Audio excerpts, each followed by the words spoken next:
name is Grace, and you're listening to the Homebody Podcast.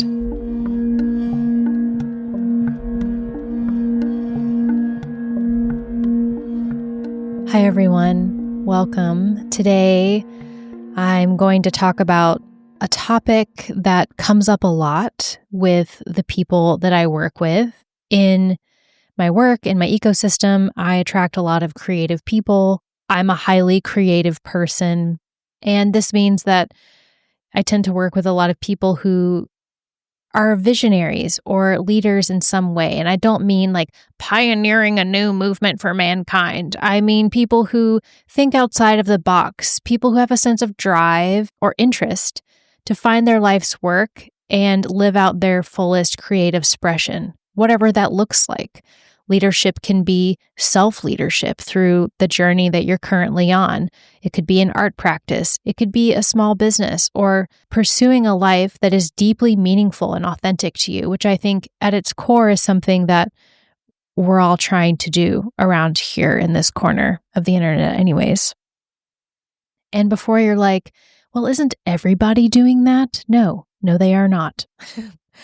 But for the people listening to this podcast, the people in this particular ecosystem, this is a very common and almost fundamental assumption, which is really beautiful. I also tend to attract and work with people who see this exploration as an intersection with a spiritual life. People who understand they are realizing a spiritual practice, a spiritual imagination, that there's something here that they're have a blueprint to express. And so there's this living question of really living into their fullest authentic expression of who they are inside. And there's an inherent sense of leadership in that, like I said earlier. No one is forcing you to do this. No one's probably even asking you to do this. The wider overculture certainly doesn't. We don't have an intact community system built around this as a fundamental request. And so people who are exploring this or trying to live into this are therefore by default living into and with a sense of leadership within them. It often coincides with a desire to leave some kind of legacy or imprint on the world's fabric that's meaningful and beautiful, and something that's also deeply fulfilling for them to contribute. And so when I'm working with people, whether it's in one-on-one mentorship or group calls, this is a big thing in the room. And in fact, it's often assumed. So there's this desire to connect what's inside of you and weave it through the world, which is outside of you. And it's a sense of purpose or mission that's more complex than just working or having a job to pay the bills. There's absolutely nothing wrong, of course, with having a job that just pays the bills, that you don't feel like is really talking to this expression in a particular way.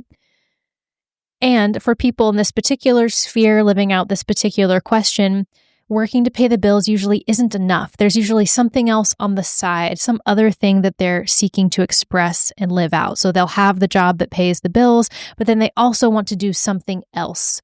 There's still some unfulfilled, desired expression and alignment it's much deeper than having money to go on vacation, though of course it includes that.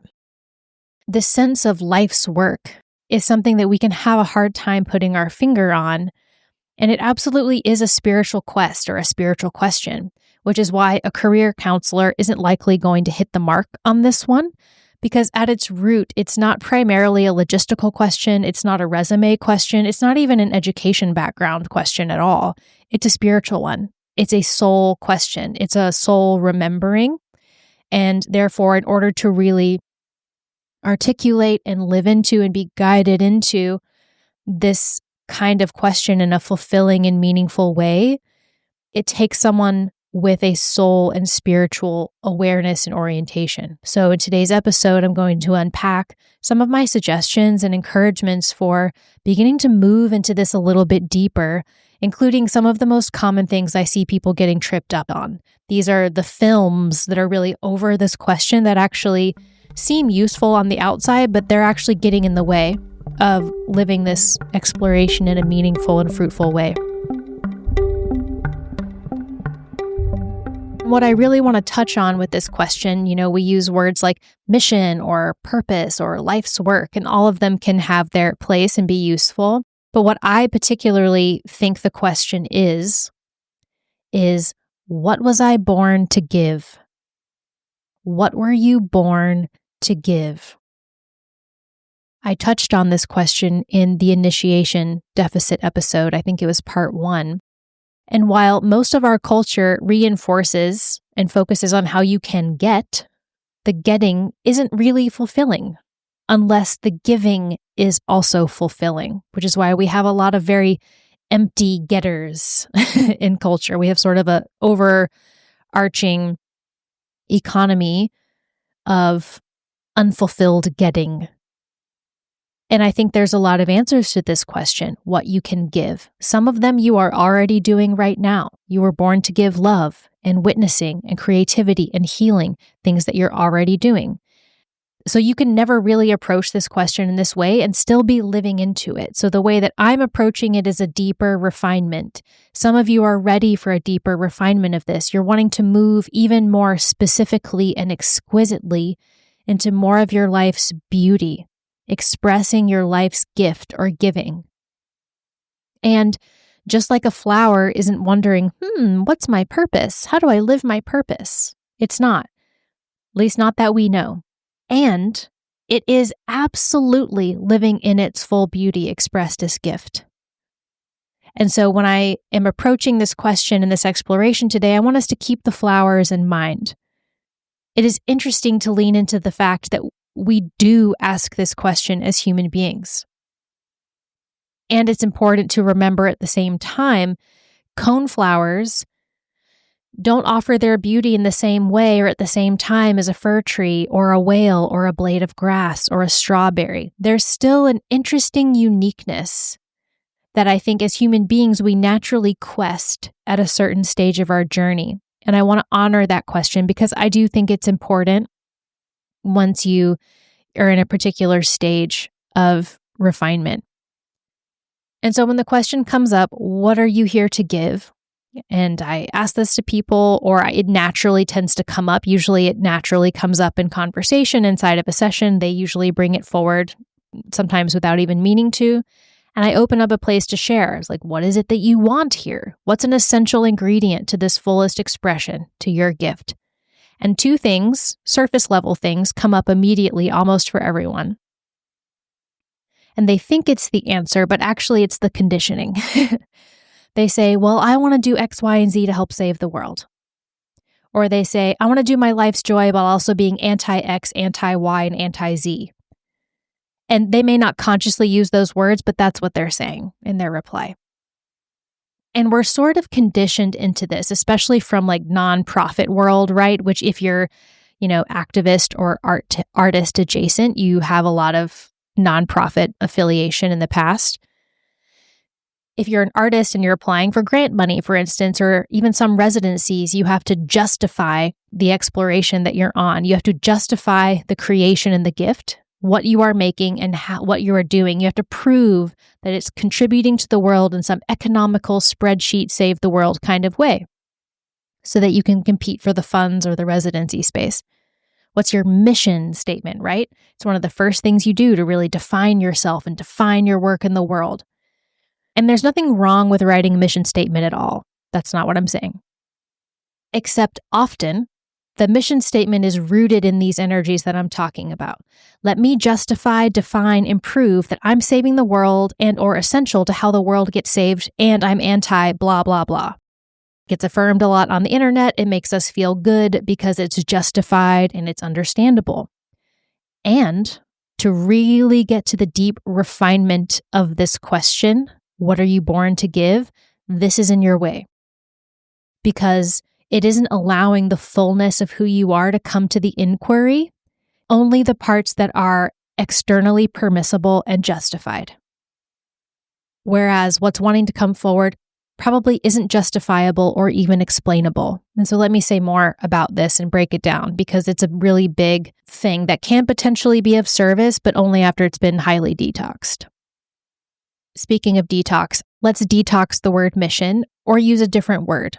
I'm at a point now where I can use it without it feeling super narrow and rigid, but for a lot of people, it needs a break. It feels like a shortcut and it's in the way.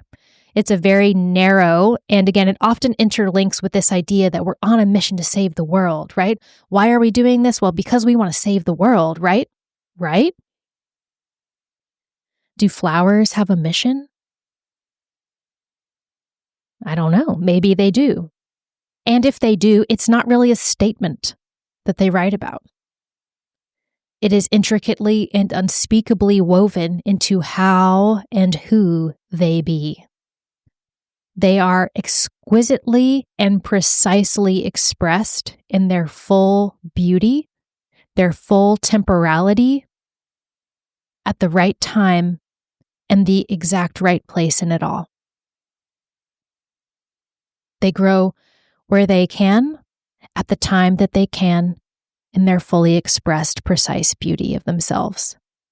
Are flowers integral to life on earth as we know it? Yes. Is their mission to save the world? No. Now that we've talked about mission a little bit, let's break down the save the world energy. Saving the world is not your purpose. Your mission is not to save the world.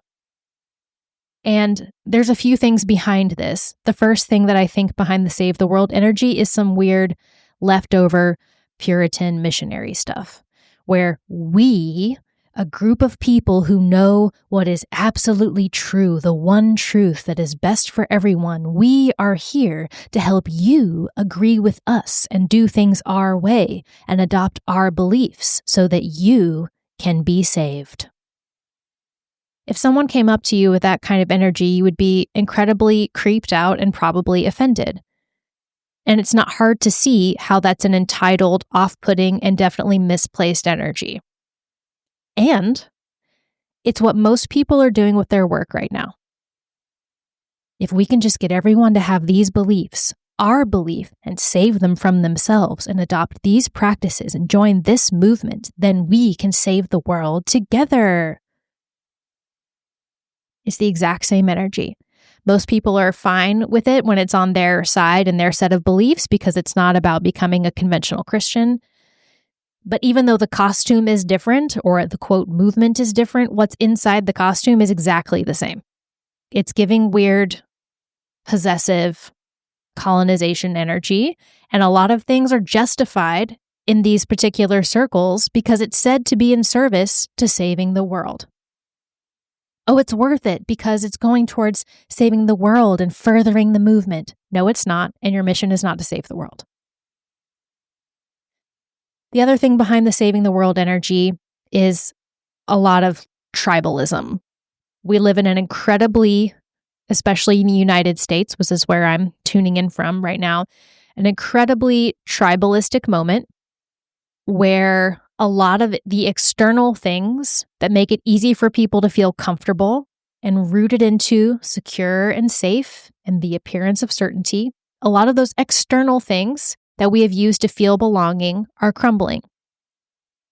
And so people feel very insecure, very unsafe, and all of the how will I survive energy is coming up. And since we primarily just think about things these days, we're like, oh, I know, I'll just band together with people who think exactly like I do. Then I will feel safe. And then that becomes their life mission. Watch. You can just see it all the time. Just look anywhere on the internet at any time, check your inbox. As soon as people feel triggered or their nervous system feels under threat, this is almost always the first thing they do these days. Express the opinion, cancel everyone who doesn't apparently agree, and double down with everyone who apparently does. And so the life's work or question, again, can become clouded or shrouded because this attempt to create a flimsy sense of belief safety is actually taking priority under the mask of, oh, we're just trying to save the world. But actually, you're just trying to feel safe. And you're using this to do it. The other thing that I'll talk about behind the saving the world energy, and the final thing I'll talk about with it today, is it's really fueled a lot by fear of death, especially when we get into some of the environmental eco-conscious movements. A lot of what's behind the "we gotta recycle now, everyone," is the fear that we are actively engineering our own extinction right now on the planet. We're afraid of dying. We're afraid of being wiped out. Fair, but that's not the soil for your life's work. Fear of death is not it. You can absolutely root your sense of giving to the world from fear, but that just creates more fear. It's not going to give you the exchange that you're actually looking for. And once again, that's why some of this is a spiritual question. I think it is primarily a spiritual question. Once you go through alchemical processes with this and refine it, let go some of the baggage, get more okay with all the things that death brings up through different rites, rituals, ways of living, and also like moving closer to death itself, living with it more aware in your day-to-day life, which is a whole other podcast episode that I'm working on for the future, is the gifts that death awareness can give you. And whether or not the world needs saving is a question. I don't know the answer to that. Maybe it does need saving. Maybe it doesn't. Maybe what's happening on the planet, whether we like it or not, is exactly what's supposed to be happening. I don't know. Because all things must go through a death cycle. And why do we as human beings think we're exempt from that? Maybe if we're trying to save something that's in an active death cycle, maybe we're in the way of what's trying to happen. Again, I don't know. These are just things that I think about. And these first things that I'm bringing up, this sort of like polarized tribalism, this fear of death, this leftover missionary energy, I'm bringing these up in the way first because they are often dressed up as the quest, but they're not the real one. And so these are things that have to be cleaned up in order to get to the actual fulfilling exchange that someone's really looking for. That's not to say that what you're doing right now, even if it's rooted in these things or being highly informed by these things, aren't a thing, right? You might end up doing exactly the same things after you go through a transformational process, but they will be different because you are different. They will be imbued with a different energy. So let's take a simple exchange as an example. Let's say you're making a smoothie for your partner. You can make a smoothie for your partner. Super simple act of kindness, right? What is there to look at? Sure, it's a simple act of kindness, unless underneath making a smoothie for your partner, you are trying to control what they're eating or when they consume, or you're trying to control the mess that they might make in the kitchen, or you're trying to get them to like something you feel like they should so that you feel less in conflict with them. Or maybe you're making a smoothie because you feel insecure and you're trying to use it as a gesture of service to get someone to need you or to like you. There's a lot of things we could insert in here. It's not a simple gesture. What's behind it? What's fueling it? But let's say you clear all of that shit out of the way, you do the inner work, well, then you make a smoothie for someone you love, unattached to the outcome. And the same gesture is now a gift. On the outside, it looks the same, but it's not the same at all.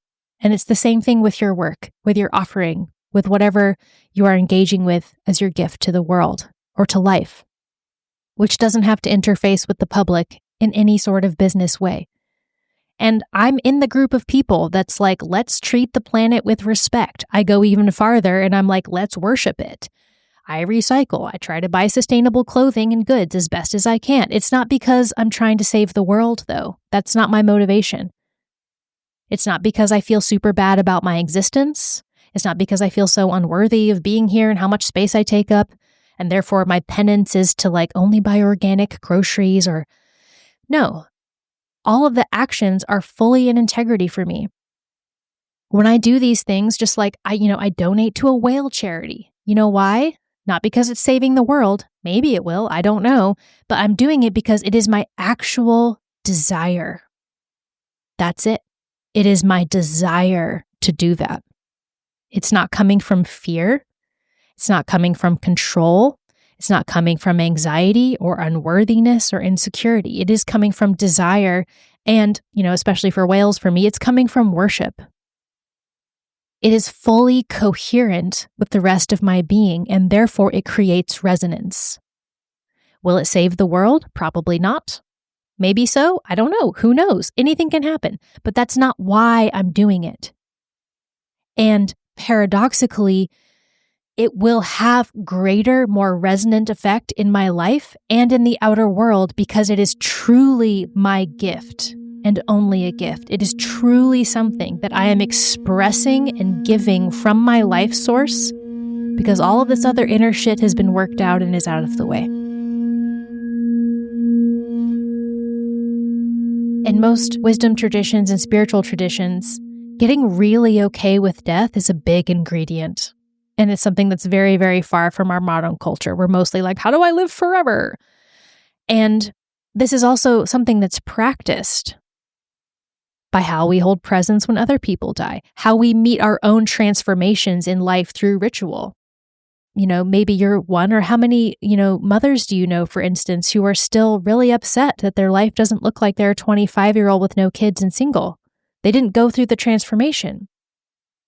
The maiden has to die to become the mother, period. There is no transformation without death. End of story. A lot of spiritual practices, real ones, are actually getting to root this out. They are getting to and getting really comfortable with the root of your being, the essential part of you that you can find with you always. And again, there's a longer episode I'm working on for this, and it's a topic for another day. So, if your mission is not to save the world, if your gift is not to save the world, if the fate of the world does not rest in your hands, if the weight of the world is not, in fact, actually on your shoulders, then your mission is not to save the world, and mission is probably not the best word. And if that's the case, then this frame is not actually helping you. It is hindering what is actually yours to give and what is actually yours to care for. So I encourage you to notice, clear out, drain the, quote, save the world energy from your work. And if you have a lot of resistance to that, which some of you might, you can just experiment. You can pretend like the weight of the world is in fact in your hands and in your backpack. And you can pick up that story again at any time. But what if you took it off for a minute and gave it some time? What if you did some living of the question without that backpack, just to see what arises? You can always put it back on. And what do I know, right? Like maybe you will single-handedly save the world. Maybe you are the chosen one. You are the one who is here to save us all. Maybe you are the Neo, the Marvel superhero who will single-handedly deliver justice and peace to all through your work. Maybe that's the case. But more likely, it's not the case. And so then, what is the gift? It can still be big. It can still be meaningful. It can still be beautiful. It can still make a change. Of course it will make a change. That's not an interesting statement. Everything that you think creates change. Change is the only constant, so we make change is not a real statement. So what's the gift? These energies muddy the water, and they pretend to be shortcuts to your gift, but they're not. And some people are really resistant to giving this up. They have a lot of identity invested in being a martyr for their cause and their mission and their movement and their change, because all of these words we use that are about this energy. But what if that's not your contribution? What if it's not? That leaves a gap for something besides your martyrdom and your obligation and your duty. Because here's the thing, the world doesn't need, and I don't even think it wants, your obligation, your martyrdom, and your duty. We don't need it. We don't want it.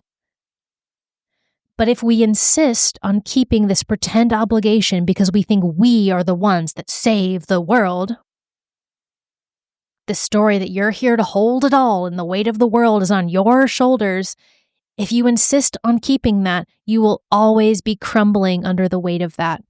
You will always be falling short. You will always not be enough. You will always think that no one else is doing enough. You will always be dissatisfied if this is your, quote, mission. And so for me, that can't be it. That's not it. When someone does something for you or gives you something out of martyrdom or duty or obligation because they're trying to save you, how does that feel? So why do you think the world or anything in it wants that from you? And the ironic thing about the cause, the movement, the mission that has people crumbling under the pressure and the obligation weight and the martyrdom, the ironic thing is that when people are doing that, they often abandon or take for granted the situations where they could actually have the most impact and responsibility because they have totally abandoned all for the sake of this larger cause because it just can't be enough. And for the larger cause where they will have likely little to no impact, they abandon the places where they could have the most. And then that perpetual defeat, depression, disappointment keeps taking them down. It's never enough. And honestly, it keeps happening until they're just fucking miserable to be around. And their life is the opposite of a gift. It's something people avoid. And it feeds these loops of aggression and confusion and abandonment and loneliness and feeling worthless until there's a little win feeling like it's worth it until something else happens and then yet again the world is not saved. And a lot of people with really beautiful gifts, leading really important things right now are crumbling because they're holding this in their backpack. Well, who will I even be if I'm not trying to save the world? I don't know. But I would get really curious about it because inflating your purpose, like you're the chosen one, is stealing the true gift from you. It's also probably stealing your health, your sanity, your relationships, and your joy. And it's also stealing any actual impact you could have. I'm not going to say a lot about this other energy right now, but I'll mention it because it comes up. When this topic comes up with people, they say, well, I just want to make sure I'm anti-XY or anti-XZ. And I'm not going to say a lot about that, but that's also not super helpful. So just orient around something else for now. It's also in the way.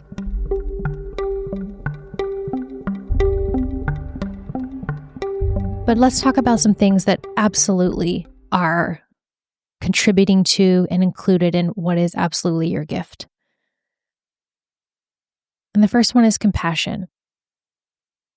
What you are here to give absolutely will have a flavor of compassion. And compassion is entering the field of understanding. It is choosing to understand and to be with what is happening. Compassion is not enmeshing with other people's pain, which is what a lot of people think it is. We see suffering and then we feel as if it is happening to us, or we feel guilty that it's not. And then we act like it's happening to us. And then we think, oh, I'm having compassion. That's not compassion. That's like seeing someone drowning. And then your contribution to that is, let me jump into water and act like I'm drowning too. See, I'm drowning. Me too. Same. I feel you. That's not compassion. Compassion is also not, fuck that water. What does water have the right to be there, to be deep, and to have a big wave that can hurt someone like that and have creatures in it that have big sharp teeth? Don't they know that people can get hurt? If water just wasn't here or just wasn't the case, then that wouldn't have even happened. Again, there's that anti-energy again. Also not compassion. Can you see how the situation doesn't invite either of those responses? And yet often, these are the only two responses people have. Complete enmeshment or anti. What's something else the situation could ask from you? It simply invites you to be with it as it is. That is all. If it is actually yours to be with, and every suffering in the world isn't yours to be with because that's not humanly possible. Again, you are not the single-handed Marvel superhero here to save the world, so stop inflating yourself and martyring yourself acting like you are. What is truly yours to be with? What do you desire to be with? What do you have the capacity to be with? Your gift is within that. Compassion has to start there. You have to accept your limitation, otherwise you will not be able to recognize or give your gift in fulfillment and in full expression. And those two responses I offered above, the enmeshment with the pain and then the anti, that's what we have ample opportunity to do. Media, especially social media, gives us ample opportunity to blow any limitation we have out of the water completely. You are constantly bombarded with filtered opinions of something happening, many of the situations which aren't truly yours to be with and that you don't actually have the capacity to be with in any integrity. Something devastating happening. Be with this one, be with this one, be with this one too. What are you thinking? You can be with this one. This one is also yours to be with. Be with this one as well. Can you be with this one? This one's yours. Oh my God, please be with this one. You're not being with this one? What the fuck is wrong with you? Do you even care? And it works because we're addicted to that dopamine hit. A lot of us are addicted also to pain and suffering, whether it's ours or the world's. And so if it's not that, what is authentic compassion? And that might be something that we all have different answers for, but it does have to honor and respect actual embodied limitations because that's part of the human experience. Therefore, it's a part of compassion. What can you truly be with your heart open? Not your actions. Again, the world doesn't need more of your martyrdom, your duty, and your obligation shit that you're just doing because you feel like you have to do it to be a nice person. The world doesn't need that. No one's asking for that. And if they are, it's not the real exchange. So what is the heart open capacity? What is the compassion? Start within your limitation. Simplify. Do you want to see how you impact the world? Notice how you change the one. Who's already in your sphere? What's your effect on a space, on a person? Really? How does the room change when you enter it? Get really honest with this. It's a very good place to start. Compassion invites us to be with the parts of the human experience and the story, the parts of the story that brush up against us, and it asks us to open our heart. Again, it's less about doing and it's more about the being behind it. And if you're not sure how you can change or play with the ways that you see and experience the world, change the way you see the one. It can be hardest with the people closest to us, and that's often where we have the most meaningful impact. Take a day and really see everyone you walk by.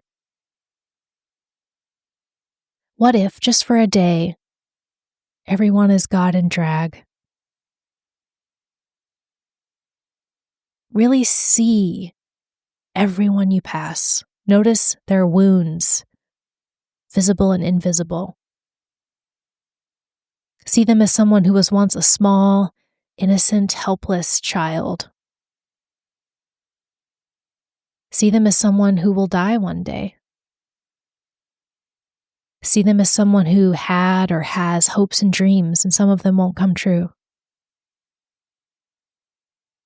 See them as someone who has had their heart broken, or someone who's been embarrassed and humiliated and rejected. Someone who's probably wished once or twice that this would all end. See them as someone who has joys, someone who has people counting on them. Open your heart to their humanity and witness it. This will sow a seed of compassion, and compassion is an authentic root of your gift.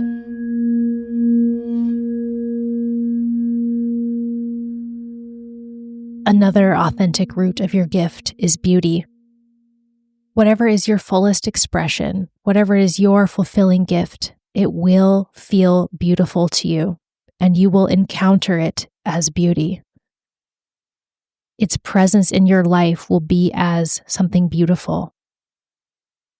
Not the beauty industry of like plastic surgery and like contour and shit, but the beauty that you witness outside.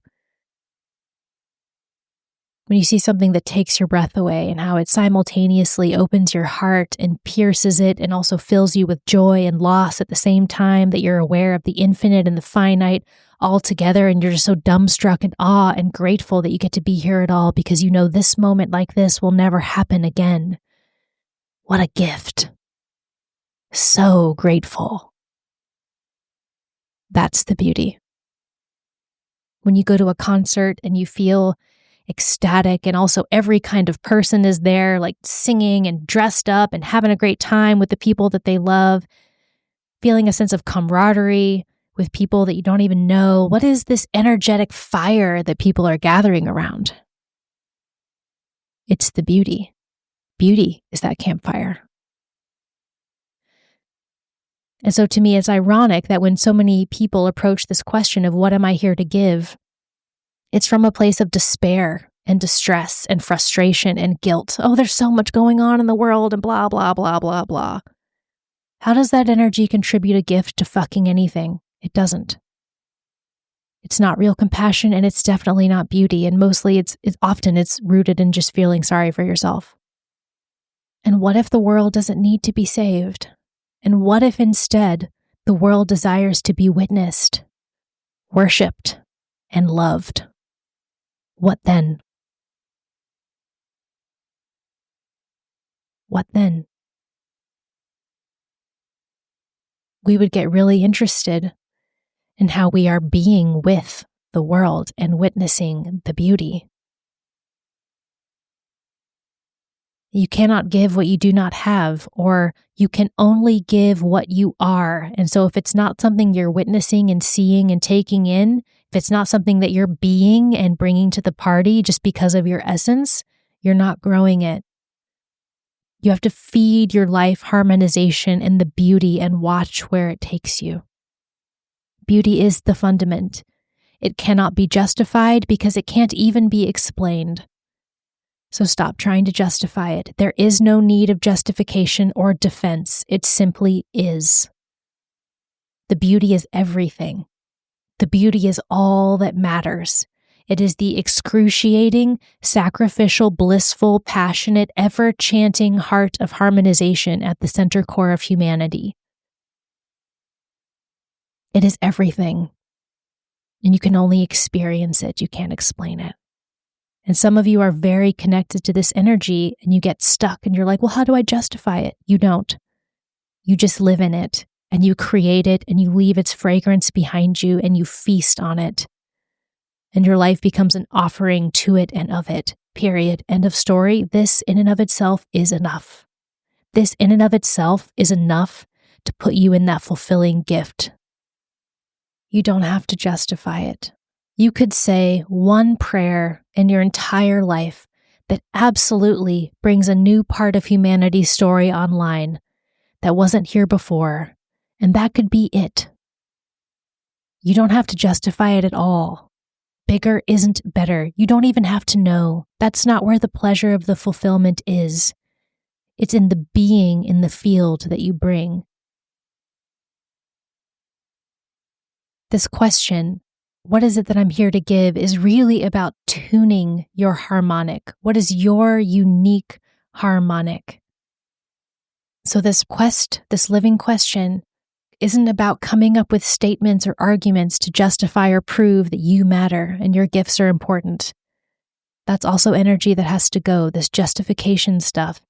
To even get to the prompt, we have to clean all of this up, get all of this shit out of the way so that your sound, your vibration, your frequency, which is actually your gift that can be behind anything that you do, can hum in the world everywhere you go, every place you put your attention, everything you touch, even so lightly, hums with that beauty because it is beautiful.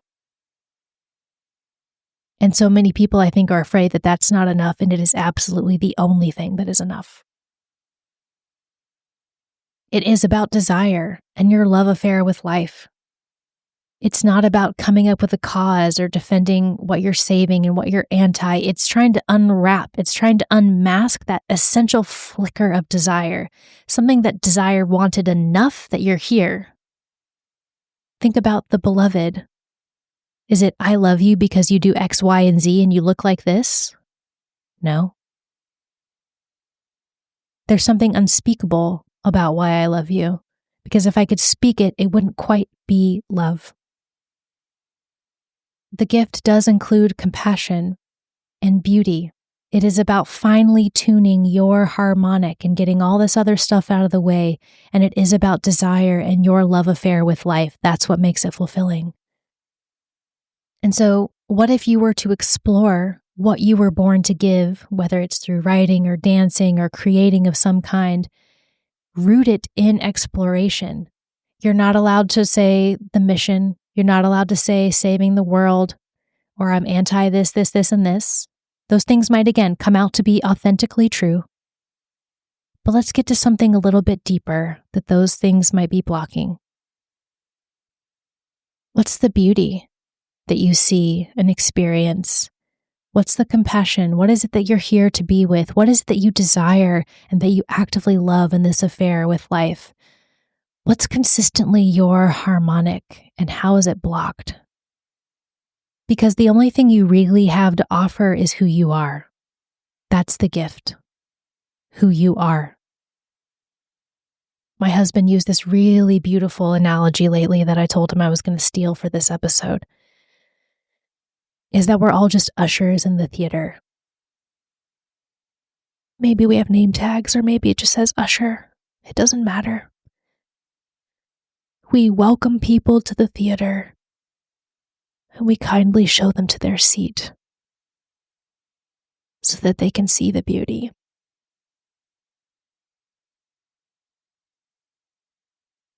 And so what is it that you see on that stage? What's the story that you witness? What are the threads that always come up that you're always interested? What's the play that you're always trying to get people to have a seat and look at? What is it and why do you love it?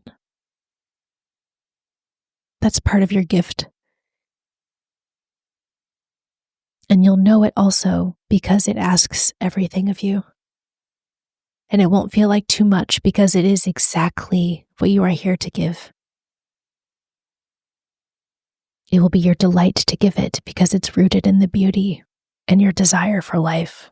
And it will ask everything of you and you will love it. It will be your passion and therefore your compassion. It's this ecstatic, turned on fruitfulness that is your gift. And you will also know it because your first response to really witnessing and understanding your gift, your first response might be, who am I to give this? Who? Little old me? It's like all those angel encounters like in the Bible or something where they're like, who, me? And the angel's like, yes, you. End of conversation. And some people get really stuck here. Yeah, you. Accept it, receive it, and move on. Get to giving it. Yes, it is humbling to receive the call. Who am I to do this? It doesn't matter. Just say yes. Receive it and move on. Say yes to the dance that it's inviting you into. It's not about being better than other people. It's about saying yes to being an usher in the theater. It will be your delight to do so because it will also reveal to you the beauty and you will get to see the play over and over and hear the music over and over again. And you will be delighted that this is your gift.